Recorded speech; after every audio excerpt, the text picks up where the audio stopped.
Okay, so keep an eye and see how many of our agents are joining. So We can sit here. and then Maybe somebody on their phone can go on our questions and say, Facebook Live is on our group. On the coaching or the questions? On the questions that under Facebook Xtreme, our closed group, it's not open to everybody. Okay, everyone should have the. This is going to block the screen.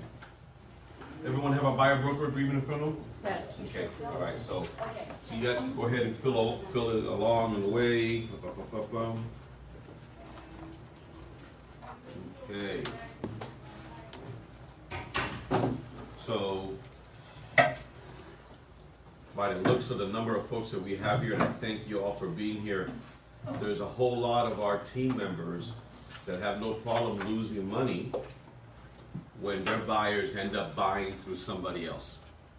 And so what tends to happen in those scenarios is that I'm usually the first one they call, and they're crying on the other end about how their buyer was unfaithful and they went and they bought someplace else. And I'll go ahead and say, but did you use the exclusive buyer broker agreement? And they'll say no. And I say, okay, then what would you like me to do besides hand you a tissue? Because there's nothing that you can do at this point. So it's frustrating to no end that people don't learn from other people's mistakes. It's so simple. Just go ahead. Somebody else has made the mistakes. Learn from it. Benefit from it. I believe that this form, this contract, is one of the most important yet least used of the agreements that we have in our arsenal. Why is that?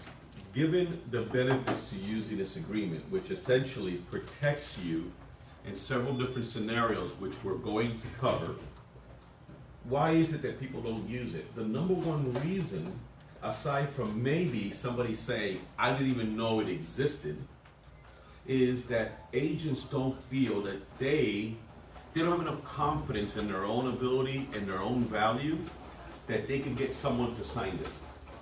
So I hear this all the time. Well, they're not going to go ahead and sign that. Well, really, everything is in how you present it.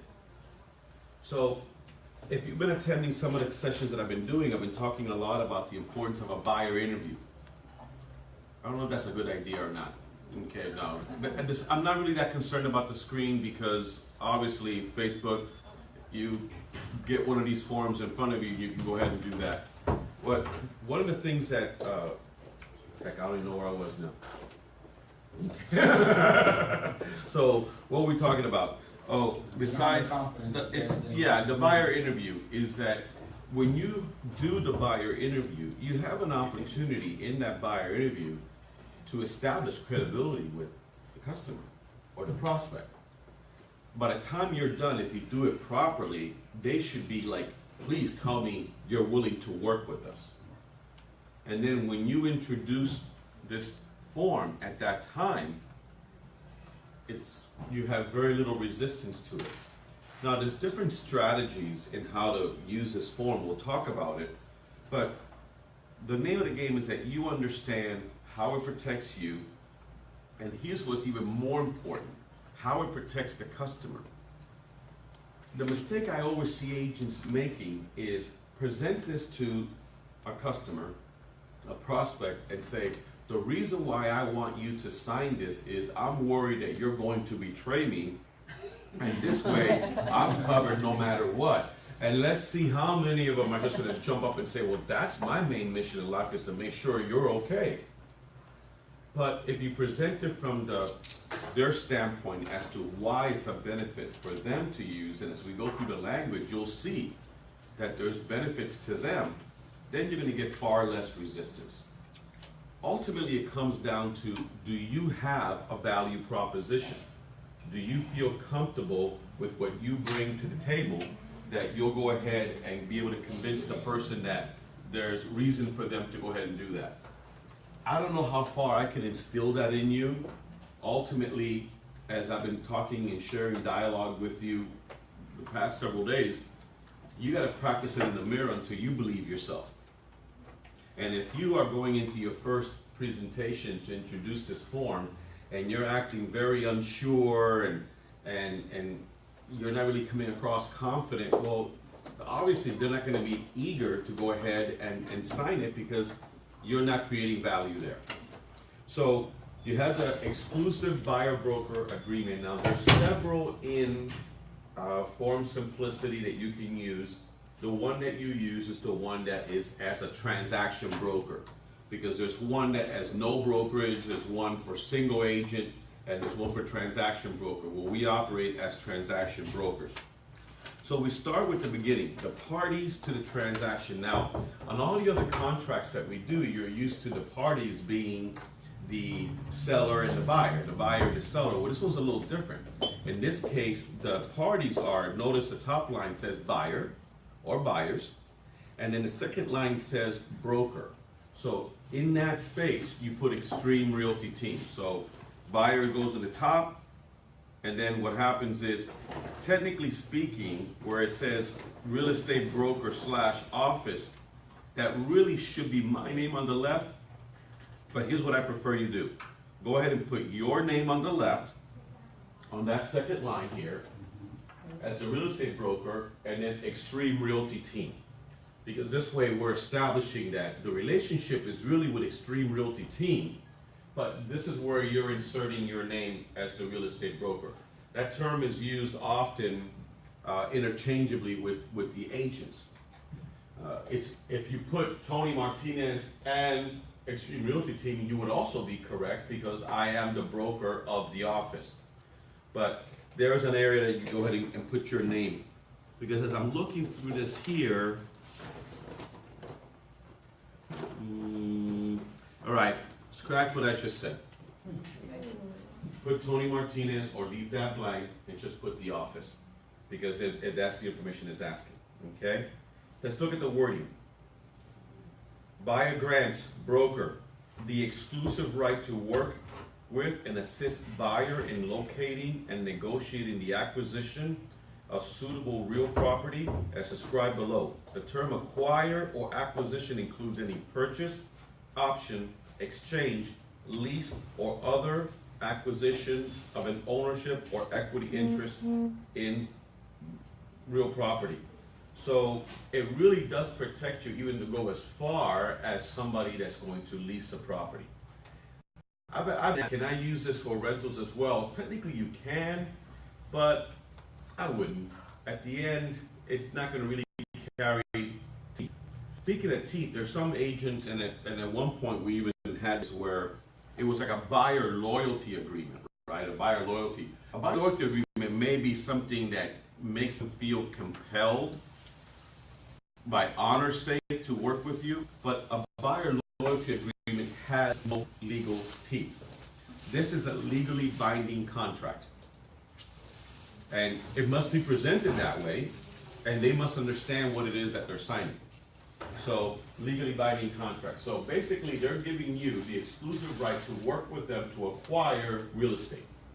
Now, the term, this agreement will begin, obviously you can figure that out, and will end on whatever date you set. How long do you do? I don't know. Would you put a year on there? Really? You thinking it's going to take you a year to help them find a house? You know, 6 months? Maybe. 3 months? Sure. How about this? What if the most you can get them to agree to is a month? I might even tell someone, look, why don't we agree to work together just one weekend? And if after a weekend I haven't demonstrated to you that I can show you and help you and everything else, then you don't have to work with me anymore. So there's different ways that you can go ahead and do this. There's some agents that will introduce this agreement at the very first sit down with the buyer, and then quickly withdraw it and say, you know what, so here's what I need you to do, but I tell you what, I don't know if we're at that stage right now. Let me demonstrate to you what I'm capable of. My expertise, my professionalism, my abilities, and let's do that for this first weekend. And then we'll sit down again, and either I found you the house you're looking for this weekend, or you want me to help you continue looking, at that point, we'll revisit this and you can go ahead and sign it and we'll continue. Or we found that we're not a match, that this is not a good fit, and at that point, no harm done. So these are different ways you go ahead and do that. So it's always established value. Now, within our office, Jose Rojas, Asa Garcia, Todd, they get this signed all the time. So if you need some additional feedback as to how you can get people to go ahead and sign this form, then by all means, you can ask them. Then he says, we're kind of doing a Facebook. We just want to make sure that we have a clear path there from the camera there. Yeah, you're okay there. It's just in the middle one that's going to be tough, or maybe over to the end. Or sit on the side there, or squeeze in there in the back there. Okay? Next, property type. Buyer is interested in acquiring real property as follows, or is otherwise acceptable to buyer property. So, here, under 3A, type of property, what would you put on there? Single family, right? Let me ask you something. Can you get into a potential buying if you decide to get so specific? Okay, the property you're looking for, 3-2, second floor, 1,500 square feet. Give me a break. Then the person can say anything other than any of those that doesn't apply. So how about this, residential? How do you go wrong with residential, right? You're covered. So that's what you put in the residential. Location. Residential. No, residential. Residential. Now, location, go ahead, put Florida. No, maybe not. How about South Florida? How do you define South Florida? Is there really a South Florida? Or do you say Miami-Dade, Broward, and Palm Beach County? Because the reality is, it is possible for someone to tell you, I really want to look for a house in Miami Lakes, which is Dade, right? And they end up buying in Miramar, which is what? Broward. Or someone could end up buying in Palm Beach. So I think you're pretty well covered if you just go ahead and do Miami-Dade, Broward, and Palm Beach counties. Or put the tri-county area? Well, define tri-county. 3 counties? Well, then you're right back to spelling it out again. Yeah. It has to be succinct. If you're going to put tri-county, you still have to put what are those counties. Okay? Now, price range. From here to there, I would keep this empty, and the second one, what is the upper limit, and then some. You know what? People get tricked all the time into thinking that their limit is 250, and somehow people miraculously find a way to go ahead and be approved for 300,000.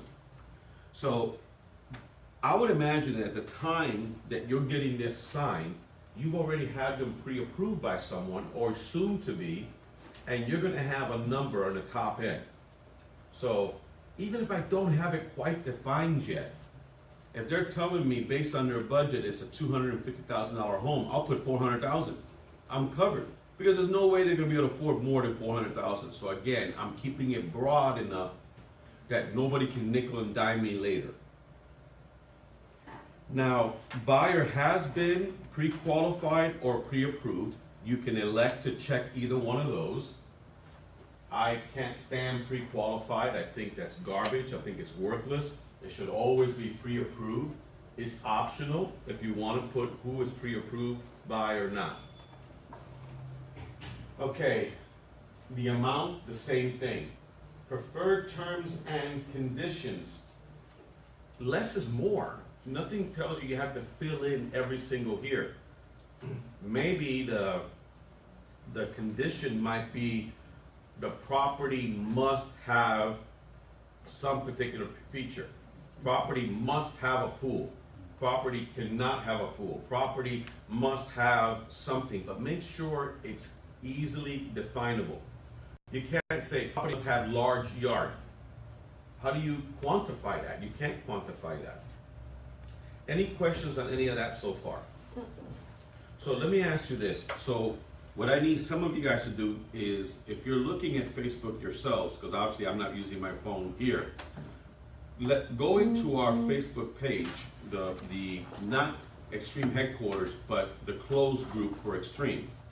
And that's where you should see this being played out right now. Anybody there yet? I don't see it on my computer. Okay, so I don't know if any of the other agents are on there or not, but if somebody would post a question, then one of you would have to read it off to me so we can go ahead and answer the question. Okay? So, are there any questions that are right at the top of your head as far as why use this form? Okay, anybody? You guys are all clear on why use it. Now, I've shared in the past different scenarios of people that have lost money because they weren't using this form. So I've gone to people that have teams or are starting to develop teams in the office and said, you gotta get your agents to use this form before they ever start showing properties. And I've had resistance. I've had resistance for probably all the wrong reasons. And ultimately, it's when you lose enough money, when you can look back at a year and you say, you know what, I know of 3 deals that we lost because we didn't use that form and that cost me $30,000 or $25,000. Then at that point, people say, oh, maybe I coulda, shoulda, woulda. Too late. Next, broker obligations. So, okay, so what we'll do is just get out of that page because you're going to be here. I'm going to be here myself in this page. Put down the volume. Okay. I got it, it's cool. Okay. Or turn down your volume or whatever. That's what I was trying The to do. volume.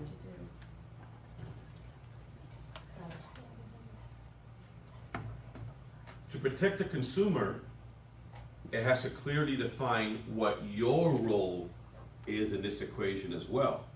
Because they're hiring you. They're hiring you. So at that point is you have to show that you are performing. And if you're not, that person can get out of the contract. So what are the broker obligations? Broker associate, broker will use broker's professional knowledge and skills. First of all, there's nothing listed here that you shouldn't be doing anyway, right? Use broker's professional knowledge and skills, assist buyer in determining buyer's financial capability and financing options. How do you do that? Well, how do you right away check because number one should be a given, I'm using my professional skills. But number two, how do you do number two? Exactly, get them pre-approved. By getting them pre-approved, then right away, they've sat down with a professional and they've determined their capability. So that's how you check that one off. Discuss property requirements and assist buyer in locating and viewing suitable properties. How do you knock out number 3 right out of the gate? You know how much the buyer So if you sat down and did a buyer interview, the buyer interview is tell me what you're looking for. Let's talk about your desires, your needs. What are you able to buy? So that can take. So imagine at your first sitting, before you're ever showing properties to these folks, you can have most, if not all, of these things done. Next one, assist buyer to contract for property, monitor deadlines, and close any resulting transactions. Duh, that's what we do, right? You're the one that writes up the contract. You're consulting them on this. You're trying to get from contract to where? Close. That's your job. You're guiding them through contract to close. Cooperate with real estate licensees working with the seller, if any, to affect the transaction. Buyer understands that even if a broker is compensated by a seller or a real estate licensee who's working for the seller, such compensation does not compromise broker's duties to buyer. So you have a duty to this buyer, and what this is saying is you might be paid by the other side because the other side is providing a co-brokerage.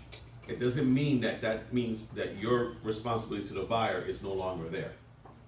So regardless of where the money is coming from, you have a responsibility to abide by this agreement. That pretty clear? Okay? That shouldn't have thrown anybody off because if you have a problem doing any of these, there's other issues at work here, right? Okay, so then you go to 4B, other buyers. This is just, I love this form. This form is so incredible. because it talks about potential conflicts that can happen, and right away, it's dealt with ahead of time. Like this one here, other buyers. Buyer understands that broker may work with other prospective buyers who want to acquire the same property as buyer. Think about that. I think most of the time agents think, oh, I'm working with buyer A, and I'm showing buyer A all these properties over here. Then I'm working with buyer B, and I'm showing them all these properties over here, as though it's never possible that A wants to see some of these, and B wants to see some of those. If you're working a particular market, a particular price range, you're going to have scenarios where you're showing buyers the same properties, right? Mm-hmm. But if you haven't spelled out what happens, God forbid, that two of them want to make an offer on the same property, you're going to be in a very uncomfortable situation. That happened to you, Maggie? Did it feel uncomfortable? A little. A little? Okay, were you using this form? No. Okay, so that... But you will going forward, right? You just joined us now, so I'm not going to get on you. So it says, so then it goes on. If broker submits offers by competing buyers, broker will notify buyer that a competing offer has been made, but not disclose any of the offer's material terms and conditions. So it's right away saying, buyer A, it can happen, doesn't usually happen, but it can happen because I work with several buyers, that there might be a scenario where one or more buyers want to place an offer on the same property. What this is stating is I have an obligation to inform you that I'm doing that, but I cannot reveal anything as far as price and terms, any material information. So they know, because the other, you know what they're going to ask you is, Danielle, tell me, how much is this other guy offering? I can't tell you. I'm working with you both. I cannot tell you. All I can tell you is that they are placing an offer. So you may want to come in with what? Highest and best. Buyer agrees that broker may make competing buyers aware of the existence of any of offers buyer makes, so long as broker does not reveal any material terms or conditions of the offer without buyer's prior written consent. So it works both ways. You're letting them know that I would notify you, but by the same token, I have to notify the other one. Any questions on that? Simple, right? This is one of the simplest contracts for you guys to explain to somebody else, without a doubt. Fair housing. Broker adheres to the principles expressed in the Fair Housing Act and will not participate in any act that unlawfully discriminates on the basis of race, color, religion, sex, handicap, or familial status, country of origin, or any other category protected by federal, state, or local law. So if it's protected by federal, state, or local law, if it's discriminatory in nature whatsoever, you're telling them I cannot engage in that. Which should be part of your discussion anyway, but it becomes maybe an easier way to bring it up to people, because if you're in real estate for 5 days or less, you know there's still a lot of prejudice out there, a lot of racism out there. People will tell you, I don't want to see properties in this area, or I want to see properties in this area because of this reason. And you have to have a way that you professionally say, whoa, whoa, whoa, time out. We can't go there. I can't even have this discussion with you.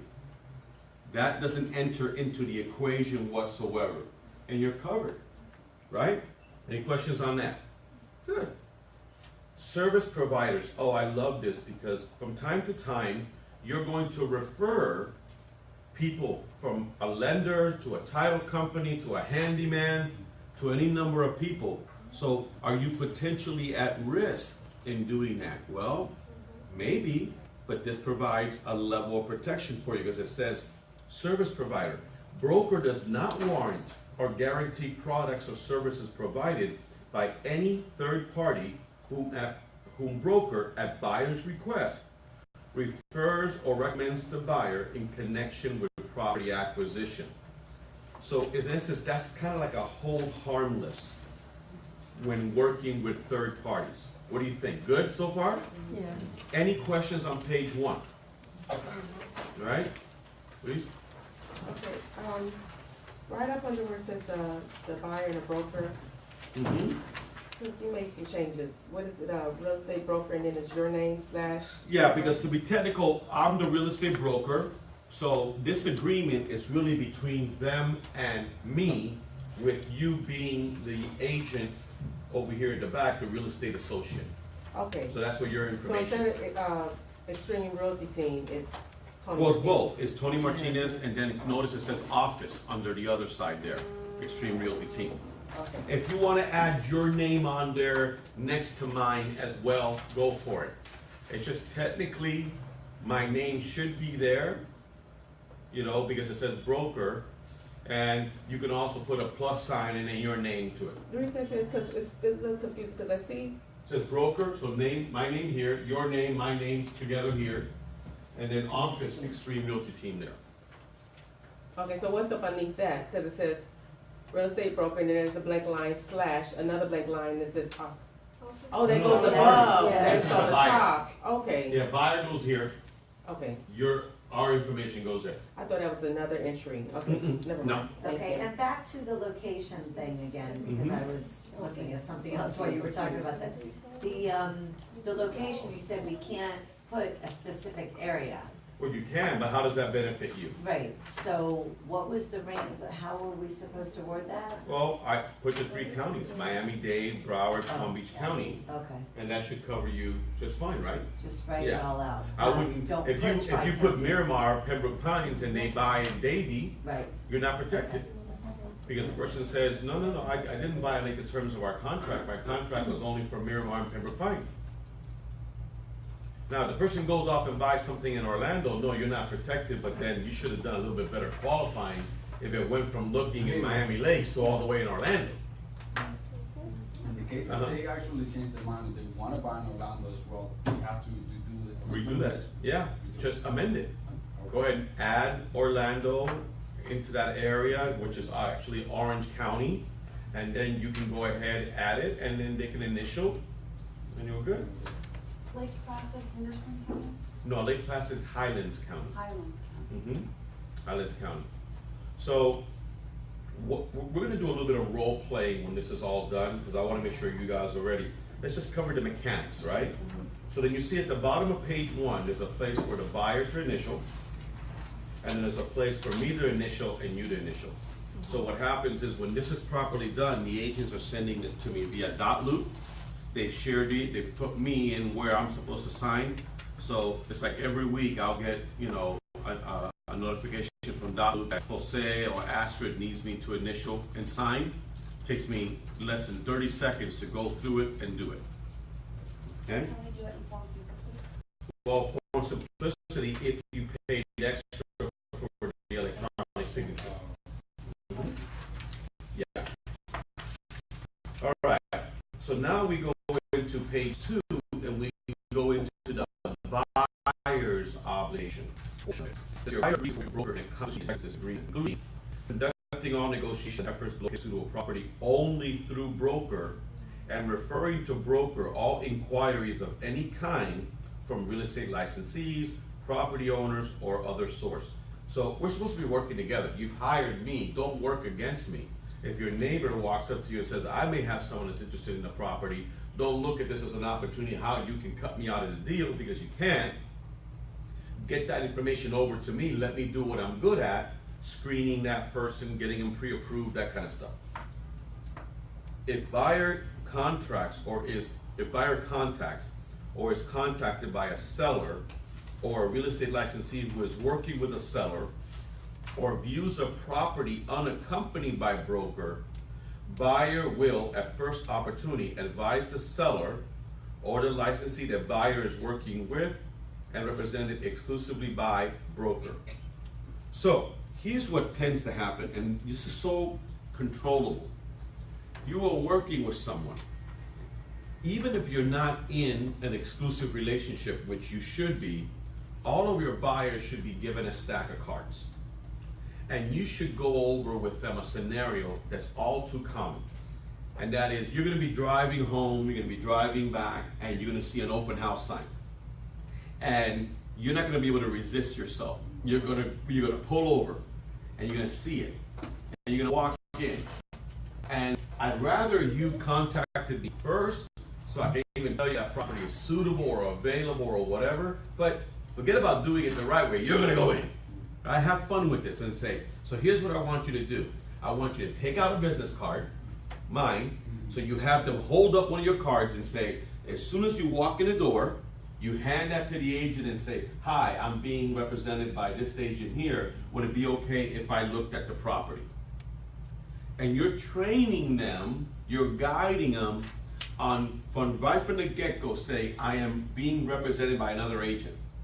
Because if they visit an open house and there's another agent there, that should be the first words out of their mouth. Hi, how are you? Listen, we're being represented by so-and-so of Xtreme Realty Team, but is it okay if we walk the open house?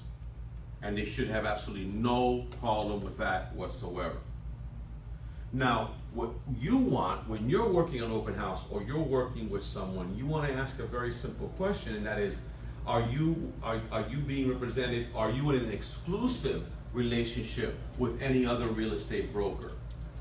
Because if you just say, are you working with another agent, what is working with mean? That they sent a inquiry through Zillow and the guy or gal may have replied, or they may have exchanged 1 or 2 texts or emails. That's not working with somebody. And even if they have seen a couple of properties with somebody else, more often than not, the folks are not happy with the level of service that they're getting from the agents out there. So you have an opportunity to go say, are you being exclusively represented? And if the person goes ahead, yes, we are in an exclusive relationship, you say, not a problem, I respect that, please go ahead and look at the home, and if you have any questions, have your agent contact me. Now, if that person starts calling me directly, I say, wait a minute, I thought you're being represented by somebody else. Oh, but that agent never returns any of my calls, never done anything. Well, obviously, it doesn't look like that relationship is working, but I can't work with you while you're in a relationship with somebody else. So you need to handle that, and then if you like to work with me, we can go ahead and see if it's a fit there. So that's what you want to get out of the way.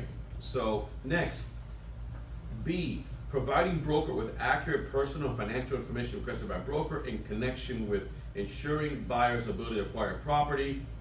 Now, this other thing here, buyer authorizes broker to run a credit check and verify credit. No. It says that, you're never going to do that. You're never going to do that. The only time we ever run credit and verify anything is in what? A rental. A rental. And that is it. Not with a sale. So PCB, all that, we taught you how to go ahead and pull the reports and everything. Rentals only. That is done in a sale. That is done by the lender. Whatever lender you're choosing to work with, it's their job to pull the credit and gather up. What you want is this person to provide them with all the information that's necessary. In other words, cooperate.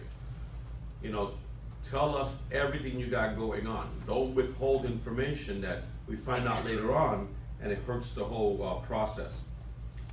Being able to meet with broker at reasonable times for consultations and to view properties.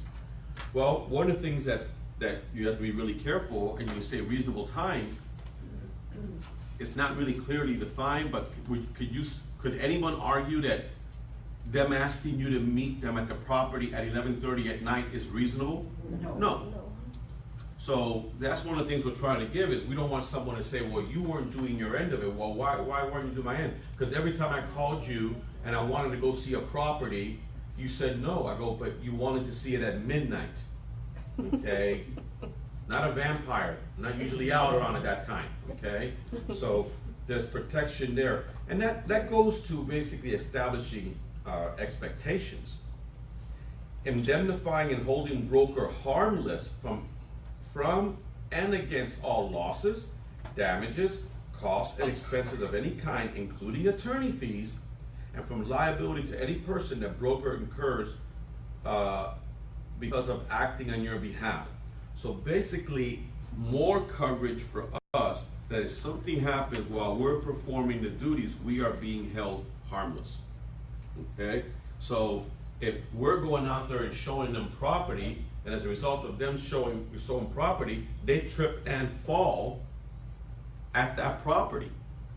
Well, here, let's sue everybody. And not to say that they can't, just because you have this doesn't mean that no one can sue you. It's basically to provide enough protection that if someone talks to an attorney, the attorney will say, well, you did sign this, didn't you? So we don't really have a whole lot to go on right here. Not asking or expecting to restrict the acquisition of a property according to race, color, religion, sex, so back to that again. F, consulting an appropriate professional for legal, tax, environmental, blah, blah, blah. Oh, this is so important because agents can have a tendency to wear too many hats in the transaction, and next thing you know, you're providing comments and feedback on a number of different things that really should be referred. So ultimately, what we're telling them is that I'm here to provide you with real estate assistance and that only. Anything that provides taxes, legal and all that, you know to consult a professional in that arena. Any questions on that? So far, so good. Now, retainer, this is where it gets to money. Okay? Upon final execution of this agreement, buyer will pay the broker a non-refundable retainer fee of blank for broker services. This fee is not refundable and will or will not be credited to buyer if compensation is earned by broker. So, careful because we're filming there. Go all the way to the end. All the way to the end. So here's the thing. What is in essence a retainer? A retainer is something you're paying ahead of time for work that you're going to use up. So an attorney will get a retainer. They'll say, I need a $5,000 retainer. What does that mean? You're putting $5,000 deposited with us so that we know that from the minute we start billing you, there's money there to cover it, right? Most agents that use the buyer broker agreement don't get a retainer. Now, when you get to the point where you're getting a retainer, you are good. You are the best you are at what you do. Because you're telling them right now, in order to engage my services, I want to know that you're serious. I want you to have some skin in the game, and I want you to put $495. And they put $495, and it says will or will not be credited if you go forward. So let me ask something. It's non-refundable. So if we don't ever get to the point where we do a deal together, you don't get that money back. And if we are doing a deal, that money will or will not be credited. Obviously, if you get to the point that you're collecting this, it should be credited toward their what? Brokerage fee. So ultimately, now, I'm a big believer that this is not necessarily important to get up front. But if you do get it, make the decision of whether it's going to be refundable or not refundable. If you want to make it refundable, cross off the non right there and initial it, and it can be refundable. Okay? And that you're going to or not. Now again, this retainer cannot go to you. It goes to Xtreme Realty Team. You can never ever get paid directly in a real estate transaction. It must go through your real estate broker. Yes? My question in this is because I know you don't deal in personal checks. Could they do a personal check for the retainer? Oh yeah, something like this it could be, sure. Okay. You know, just understand something that if it's non-refundable, it's non-refundable. So if it's a personal check, it's no big deal. But if it's refundable, they give it to you one day, they change their mind, they want it back 2 days later. If it's a personal check and it hasn't cleared yet, we're not going to issue any kind of a refund until such time as we know that it's clear. So more often than not, you're going to cross out the retainer section. Just put a 0 through there. Because of all the cases that we're using this internally, none of the agents are collecting a retainer fee up front. You can use that as part of your presentation as well and say, well, some other agents might require of you. Your word and agreement and approval here is good enough for me. See how I just turned that into I'm making them feel very special. Compensation. Broker's compensation is earned when during the term of this agreement or any renewal or extension, buyer or any person acting for or on behalf of buyer contracts to acquire real estate as specified in this agreement. So I've earned my money when either you as the buyer or somebody operating on your behalf contracts to purchase a real estate. So in other words, once we go on the contract, technically I've earned the money. Now, realistically, until it closes, no one's getting paid. So just like in a listing agreement, once I find you a buyer, I've earned my money, but nobody's getting paid until it closes. So should be no questions on that. Buyer will be responsible for paying the broker the amount specified below. So I want you to highlight or underline there. Buyer will be responsible for paying broker. One of my concerns would be if somebody is not using this form properly and you're just going to somebody and says, hey, listen, I need you to sign this, you're agreeing to work with me. You're not telling the whole story. This is not simply an agreement to work with me exclusively. You are guaranteeing to pay me. So I'm working for you, thus you're paying me. They have to know that. We don't want anybody to come back and say, well, that wasn't. I mean, to me, I would have them initial by there so that there's absolutely no misunderstandings about how that works. So, plus any applicable tax, but will be credited, now keep going, but will be credited with any amount which broker receives from a seller or licensee which is working with a seller. So what does that mean? What does that say? If they pay me commission, you won't have to. Okay, so let's say, for example, I am working for Connie, and I put on here that I'm working for no less than 2 or 2.5 or 3, whatever number that is. Let's say for the sake of argument it's 3. I'm working for 3. I have to explain, I go, that if the other side is offering 3 to a co-broker, the only thing you owe me is a $4.95. But they also have to know that there could be a scenario where the other side is only paying 2 or 2.5, and that she has to know that she owes me the difference. And that enters into the decision whether she wants to move forward with an offer on that property or not. Don? Question for you now. There's different rates that they will pay the cooperating Mhm. broker, and those are all available on the MLS Right. listing. So if I put here that I want 3% from my customer, and I'm presenting my customers with homes that are 2.5%. Right. Can they go back and argue and say, well, you presented this home to me? I think communication is key. This actually is a good thing for them, because what tends to happen in our industry, and it's one of the downsides to our industry, is that agents are driven only by money, and they look at a property and they don't go to address, price, and then they go right to what? Commission. Oh, that's only this. I'm not going to show them this. So the public is not being served because the public is really not seeing what's out there. When do you see real estate agents showing for sale by owners to people? They don't. Because the for sale by owner may or may not be cooperating with another broker. So by them doing this, and again, you have to explain the benefit to them, is that by you hiring me, I'm working for you. I have to look after your best interest. And you're going to see everything that's available, because I'm not going to have the same hang up that another agent might that won't show you a property because they're not making their full amount. Mm-hmm. I think I'll wait till the end. Okay. Any questions on that? Okay, so now we're going into amounts, and again, whatever amount you want to put on there. So you only get to select one, right? Purchase or exchange. So it's either going to be a dollar amount or percentage, or a percentage and plus. So the one I want you to do is this one right here, the one that works best.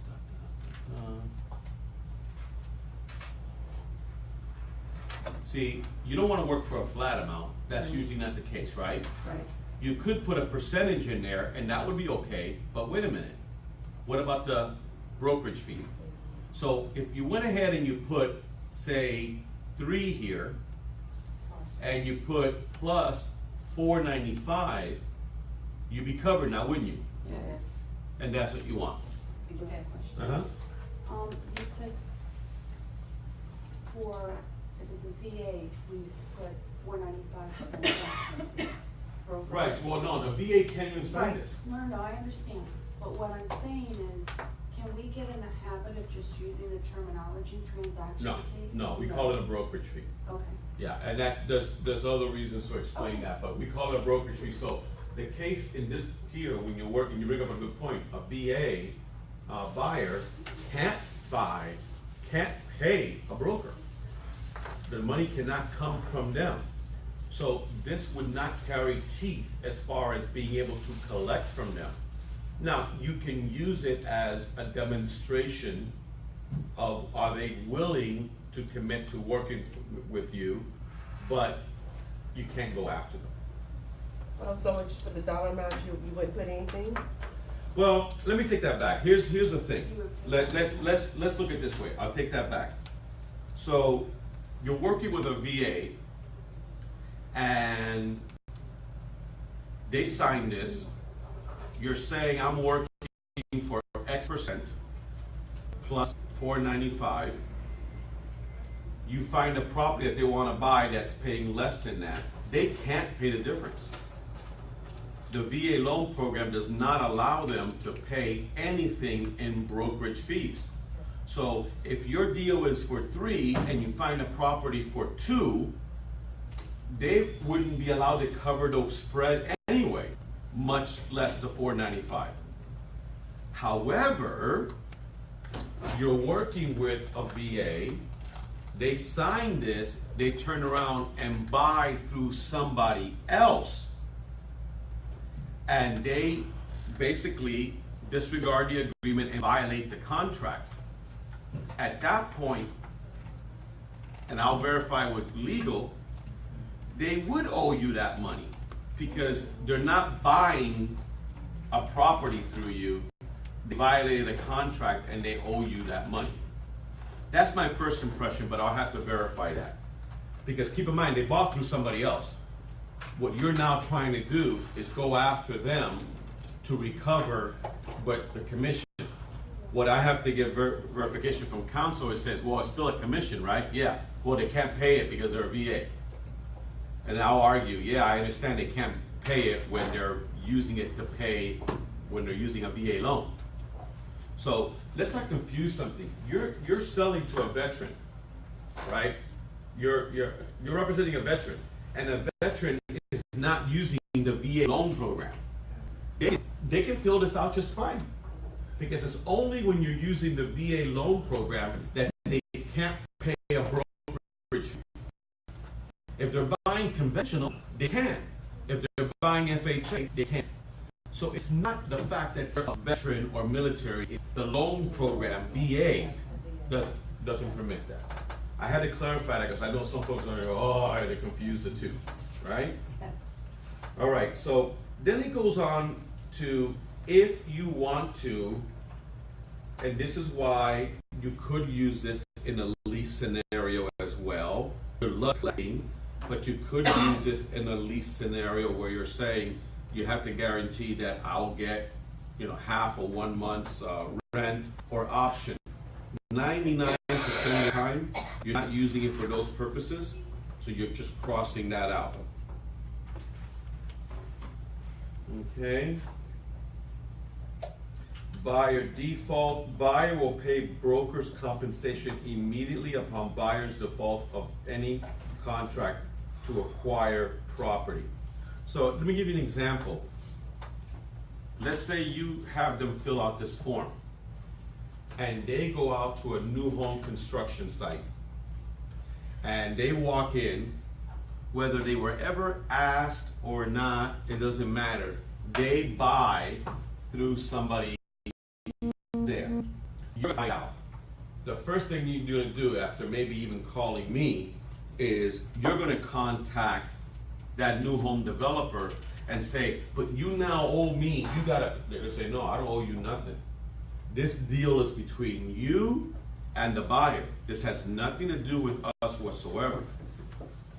So keep in mind that if a buyer does acquire a property through somebody else, and you go ahead and you send this to the title company, the title company's not gonna pay you from this. They're saying, no, that's not our monkey. You guys work this out. That becomes something that you have to work out with that buyer. It's one thing to have a contract, it's another thing to enforce it. But it's meant to avoid that from happening to begin with. If properly introduced and used, you minimize the opportunities for someone to walk into a scenario like that, completely forget about you and buy through somebody else. Which is exactly what happened to one of our agents here, and he lost about $18,000. Now, as a favor to him, I contacted the new home developer and I spoke to the sales manager, and she says, there's nothing I can do. I mean, there've been scenarios where maybe it can happen, where maybe there's a potential that there was a misunderstanding, but what are we supposed to do? How often does it happen that somebody buys here 2 days later, 3 days later, some agent's calling and saying, but they were working with me, you know? And then I says, let's confirm something. If I had a buyer broker agreement, that's meaningless to us because the buyer broker agreement, we're not a party to that. That's between you and the buyer. And then how do you go about collecting this from the buyer now? Well, obviously, once you said, hey, listen, I'm entitled to this money, so you got one of two things you can do. You can try to, before it closes, make me the agent in this, or you come up with the money. Now, whether we'll ever decide to sue them or not, that's a different story, because that's really what it comes down to, is if you want to pursue legal action. But it could prompt someone to say, look, it hasn't closed yet. Maybe you can talk to the developer and see if they're willing to do it. Maybe you went directly to the agent, knowing full well you're working with me. Now you go to the agent and say, listen, if you don't help me out and take care of this, I'm gonna have to cancel this deal because I can't buy this house and owe this agent $18,000. The other agent might say, fine, let's keep the deal alive. I'll be happy with get my side of it. It's not intended to really be used in those scenarios. Think about it. Once it gets to that point, it's going to get ugly no matter what. It's to avoid that from happening to begin with. And if the people know that they are contractually obligated to working with you and that there are consequences to them defaulting on this, it should avoid many of the potential situations that we're trying to avoid, right? Okay, so protection period. Buyer will pay broker's compensation if within blank. I would put 90, it's negotiable. See, the contract's gonna end, right? When the contract ends, you wanna have a protection period from that time that does what? So, buyer will pay broker's compensation if within, say, 90 days after termination date, buyer contracts to acquire any property which was called to buyer's attention by broker or any other person or found by buyer during the term of this agreement. This is pretty powerful because it doesn't say, if I showed you this property, you owe me the money. No, if you came across this property. So basically, any property you looked at during the term of this agreement and for X number of days afterward, if you contract to buy any of those properties, you owe me money. I think that's pretty good, isn't it? Yeah. So it comes down to intent. If somebody has the intent to do you harm, they might not even sign this to begin with, right? Or they might say, oh no, I only want that kept to 30 days. When people start negotiating the protection period, I already think that they're starting to think already about breaking this. Yeah, there's a reason for that. Now, I don't think, you could start with 120 and say, I'll meet you halfway, we'll do 90. You know, but that's completely negotiable. So you understand, everybody understands the level of protection you're getting there, right? Now hold on. Buyer's obligation, we're still in number 8. Buyer's obligation to pay broker's fee ceases upon buyer entering into a good faith exclusive buyer brokerage agreement with another broker after termination date. So what does that mean? Going to consult with another buyer with good faith terms. Once they sign this with somebody else, then the other one is. Yeah, better that's than- exactly it. So it didn't work out. I didn't help you find. You go and you sign the same agreement with somebody else, then there is no protection period for me. Once it's past that date. Well, No, once the Past that yeah, termination. well, it's during, it says here, protection period. If the 90 days after termination. So what happens is that the Yeah, protection period does not apply once somebody signs with somebody else. So if they don't sign a buyer broker agreement with another broker, you have that protection period there. If they sign with another broker, it's gone. So this prevents them is from going after a house that I showed them on their own without a Right, broker. right. And this also applies conversely if somebody is in an exclusive relationship with somebody else and they're not happy and they want to end that agreement with that person and they sign with you, it also cuts off the other person as well. Now, what happens if somebody, say, they're not happy with Jane Doe? Mm-hmm. They have an exclusive buyer Right. agreement with Jane Doe. It's still in effect, but then Yeah. they come and sign one with me. No, they have to cancel one first before they can sign with somebody else. And Yeah, what how is do the they cancel? mechanism for them canceling? How Well, do I know look at that's- the next one. It says early termination. Okay. That's what. Okay. that's what I need. Early termination. Buyer may terminate this agreement at any time by written notice to broker, but will remain responsible for paying broker's compensation if, from the early termination date to the termination date, plus protection period if applicable, buyer contracts to acquire any property which, prior to the early termination date, was found by buyer or called to buyer's attention. So basically, I can let you off the contract, okay? We had 30 more days in this contract, the relationship is not working, whatever. We can end it. However, anything I showed you still belongs to me. All right? From the time of the early termination to the termination to the protection period. And listen, guys, if you leave that blank where it says days, notice it doesn't say 90 blank. If you leave it blank, it's 0. So if you don't add a protection period, you don't have one. So if we take over a contract and we get one signed by somebody that's leaving another agent, we just don't show them those same houses that they Well, had looked at. We don't yeah. go back to those, cause Yeah? the other agent's gonna get it. No. There's no way for you to know how many they showed them or which one Yeah, they if showed. the other agent already showed those houses, then they owe that agent. Not if you're an exclusive. Not if you get them to sign the contract. Right.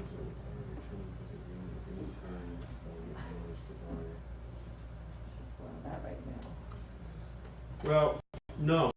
Don't confuse early termination with protection. It's two separate issues there.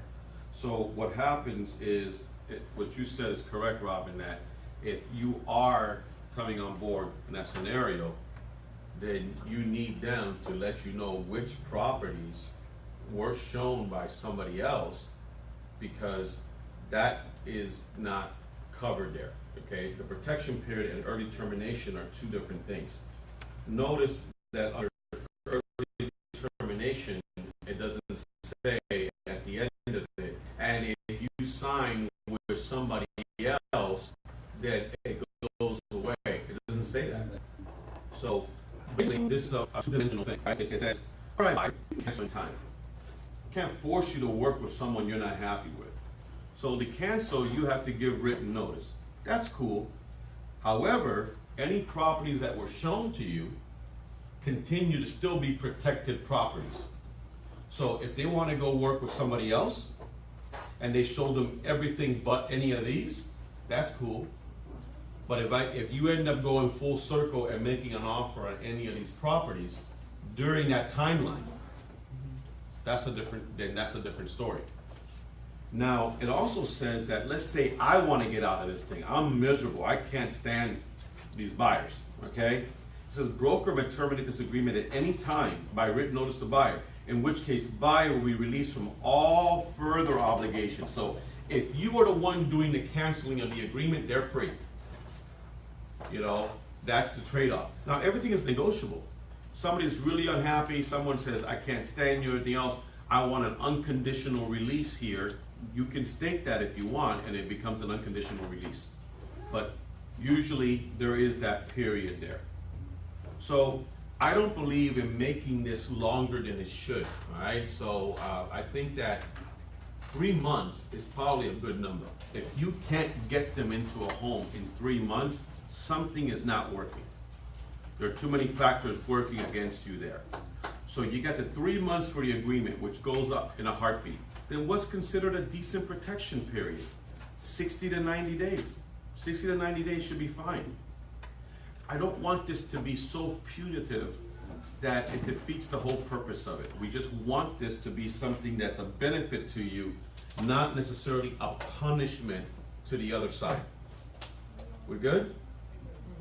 Dispute resolution. Any unresolvable disputes between buyer and broker will be mediated. If a settlement is not reached in mediation, this matter will be submitted to arbitration. So the good news is that built into this, everyone is agreeing up front that if there's an issue, we're going to go to mediation. All right? If mediation doesn't work, then it goes to arbitration. Now, mediation is not binding. Arbitration is binding. Mediation is someone saying, come on, you ought to, come on, let's agree. Can we all get along? You know? But arbitration is, they look at it and say, okay, pay her. Now, if you don't pay after losing an arbitration, then that person can go to court, and a court can enforce the findings of the arbitration. So you're gonna pay one way or the other. It's just whether you're gonna pay additional court fees and everything else added to it. So that's good. Assignment, persons bound. Broker may assign this agreement to another broker. This agreement will bind and ensure to broker and buyer's heirs, blah, blah, blah, blah, blah. So here's the thing, and this is critical. If you are working for Xtreme, and you leave Xtreme, that buyer still belongs to Xtreme. Now, what happens is people go and they come, some people go and come, whatever, it doesn't matter. If we leave on good terms, I've never ever tell someone, oh, listen, I'm going to enforce that buyer-broker agreement. No, it's your customer. Take them. The only thing that we're bound by is any contracts that we have in place. If you're under contract, then we're going to finish the closing here, and you're going to get your full percentage just like you normally would. The contract does say it stays with me, but I'm not going to enforce that unless I find that an agent was being underhanded, was ripping the company off. Well, you got bigger issues to worry about than this, because I'm coming after that person with everything I have anyway. So the intent is that go on with your life. Brokerage relationship, here's where it spells out that we are operating as a transaction broker. And then you have the special clauses. You don't see that happening all too often. Something can come up. I'll give you an example. It could be that somebody comes to you and says, I'll tell you what, I'll sign this, okay? But the one exception I have would be that if on this particular property, it doesn't apply because I already knew about that property before you. Some crazy scenario like that. That could happen, right? Someone could come to you and say, well, listen, I've already been looking and I have a line, I'm maybe buying a friend of mine's house. So I don't want that included, so you would list on here, property address so-and-so to not be included in this agreement. Something like that. Any questions? All right, do we have any questions on Facebook land? Anybody posting anything on Facebook there? Probably nobody even showed up. Anybody showed up? It did? Wow. So you learn. You know how to I'm not bitter. let him No. Okay. Right here. So. So you're done? Okay, Oh, so we're not, you didn't finish it yet, right? Okay, so let's back up a second. Thank you. Here's what I have found are the two or three primary reasons why this form is not used or success isn't done. We covered a number one reason or a couple of reasons why agents don't use this. Number one is they either didn't know about it, well now you all do, or they don't have enough confidence in their abilities, or they don't feel that they're able to get someone to sign it. What are the two or three reasons why somebody would not sign it? Well, here's number one. A confused mind says no. If you don't explain it properly, if the person isn't seeing value to them, because what's the number one reason why a buyer should sign this? What can you tell me? What's the number one reason why a buyer should sign this? From their perspective, not yours, from their perspective. I have you working for me. Total commitment from you? Yeah, I mean, at the end, your attention is split in many different ways, right? Yeah. To find somebody a property in this market that's so competitive, it's tough, right? And at the end, you want someone that's 100% committed to you. You know, when you're entering into contract negotiations, don't you want someone that is committed to representing your side? Yes. Not technically working for the other side and getting paid by the other side? So, you know, You're exclusive. what does the Bible say about serving two masters? Right. You can't serve two masters, right? So who am I working for? Here you're ensuring that I'm working for you. So there's benefit to that. I'm giving you maximum exposure to the properties because you're never going to wonder, am I not seeing all the properties because my agent won't show me one or the commission is too low, right? So that's a benefit to them. But if someone doesn't sign it, number one is it wasn't explained properly. Number two, they're already working with another agent and are not prepared to work exclusively with you. Number three is they have no plans to ever work exclusively with you. So when you want to find out in any of those three scenarios, right away. Look, if I didn't explain it properly, then that's on me. Let me revisit that. But at the end, when somebody refuses to sign this, that is a huge red flag. Does it mean you won't show them property? Absolutely not. Of course you can't. You have the right to. But at that point, whatever happens, you've been advised. So in some offices, it's mandatory that you do this. In some areas, it's mandatory. Here, it's just common sense that you don't throw away all the work and effort and time by not valuing your services more. Okay? Any questions on that? Yes? Well, not that, but, I do have a question before on the sale by owner transactions. Okay, so if they would pay us a commission, Right. and they go to a for sale by owner, that's when we would use the 184 reasons why they would want to stay with us?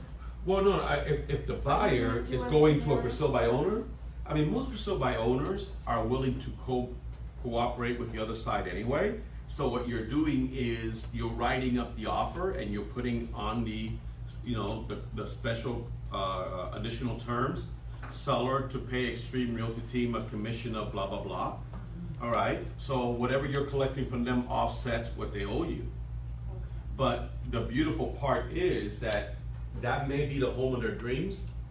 And even if the seller is not willing to cooperate a nickel, so long as they're happy enough to want that property and they have the funds to pay us, then at that point, you still make money even though the seller is not willing to pay anything at all. But of course, the first thing you do is you contact the for sale by owner, and you say, are you working, are you cooperating? 95% of them are. But if the buyer has signed this and then they wanna cut you out of that by doing that, They can't, you're protected, Okay. because it basically says if you came across any properties at all, that's protected. It's not a property I personally showed you or found for you. It basically laid out anybody else, any means, whatever, I'm protected. And now with having Zillow and Trulia and all the Yeah. others, they have so much access to Absolutely. finding things Yeah. without us. So, I mean, it really comes down to, I really would love to see you using this. This is one of my throwaway classes. I do this classes because I'm an eternal optimist, even though sometimes I appear that I'm not. But it's almost like I like keeping it to about an hour and a half, because that way I don't feel like I wasted too much of my life. Because the vast majority of you will never use this form. You just won't. It's just it, you just won't. And then what's gonna happen is, as it always does, a buyer buys to somebody else, and then you're gonna come to me as though I have the ability to erase or take time back, and no. And then I'm gonna go to you and say, did you introduce this? No. It happened to me 20 years ago before Yeah. that was in place, Happens every, and it still happens. hurts. No, we still get things all the time here. You know, people are working with buyers, you're getting calls off of Zillow. First question you ask somebody is, are you working with somebody else? Oh, you are? Are you in an exclusive relationship? Oh, you are? Why are you calling me? If you are, why are you calling me? Right. So, oh, because I know sometimes I can get a better deal if I'm working with the listing agent. Oh, so you're prepared to not honor your agreement with this person. Because that's essentially what you're trying to do here, right? Circumvent the other person. So I get a hold of you through Zillow, and whatever reason, I'm gonna try to bring you into a meeting with me, either at Starbucks or here, and I'm either going to have you sign this from the get-go, or I'm going to introduce it and then say, okay, let's look at this again after I've shown you the first set of properties. But it happens all the time. Somebody calls you off of Zillow. They go ahead and you send them a bunch of properties to go look at. Next thing you know, they're making an offer through somebody else. And I'll ask, I go, didn't you ask if they were working with another agent? Yeah, I did. And what they say, they said no. Oh, buyers lie sometimes? Oh, I never heard of that. Okay, so did you say, by the way, come on in so we can go ahead and get this signed? Oh, no, I don't use that form. Okay, all right, have a good day. What happens if a buyer does lie and they've signed one and you get them to sign one also? Well, at the Then end, what happens? yeah, Yeah. listen, Sometimes they don't arbitration, want right? It's gonna be And that's- first so mediation, that's what it is? arbitration. Some of these are worth I mean- going after, Uh-huh. and some of them are not. Okay. You know, if the person doesn't have a lot of money to them, or even have the money or whatever, listen, the intention, and I'll say it one more time, it's not so that we can sue someone or even enforce it. Because once you get to that stage where you're having an issue and you have to enforce it, the likelihood that you're ever gonna see any money is remote. The point is, how many of those deals can we prevent from ever getting to that Correct. bad That's stage? what we're trying to do. Because I, A, met with them, B, interviewed them, C, laid out a value proposition to them on why working with me is the only smart decision for them. And then getting them to commit to me in the only way that matters in this country, and that is in writing, that I am going to be their exclusive agent, and that they understand the benefits and also the obligations inherent in signing this, so that we can avoid all those things from happening, right? Okay, all right, we'll go ahead and end that now. And then the next class